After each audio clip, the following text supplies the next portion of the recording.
പാളിപ്പോയൊരു റെസിപ്പിയാണ് ഇത്.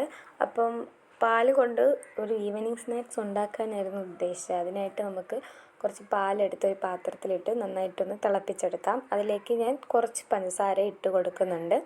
Condensed milk ഉണ്ടെങ്കിൽ അതാണ് ഏറ്റവും നല്ലത്. എൻ്റെ കയ്യിൽ അതില്ലാത്തതുകൊണ്ട് ഞാൻ പഞ്ചസാര വെച്ച് ഇതാക്കി. എന്നിട്ട് നമുക്ക് കുറച്ച് കസ്റ്റാർഡ് പൗഡർ ഇട്ട് നന്നായിട്ട് കട്ട കെട്ടാതെ ഒന്ന് നന്നായിട്ട് കുറുക്കിയെടുക്കാം. എൻ്റേത് കട്ട കെട്ടിപ്പോയി.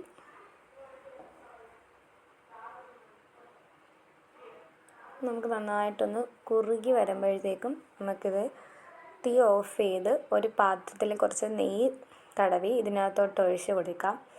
എനിക്ക് ചെറുതായിട്ടൊരു അബദ്ധം പറ്റിയത്, ഞാൻ ഇതെടുത്ത് ഫ്രീസറിൽ വെച്ചു. പക്ഷേ ഫ്രീസറിൽ വെക്കേണ്ട ആവശ്യമില്ലായിരുന്നു. അത് പാത്രത്തിൽ ഒഴിച്ച് അത് തനിയെ കുറുകുമായിരുന്നു. ഞാൻ ഫ്രീസറിൽ വെച്ച് കട്ടിയാക്കി. അപ്പോൾ അതങ്ങ് ഒരുമാതിരിയായി. അപ്പോൾ കട്ട് ചെയ്യുമ്പോൾ അത് അലിഞ്ഞു പോകുന്നുണ്ടായിരുന്നു. ഫ്രീസറിൽ വെക്കേണ്ട ആവശ്യമില്ല.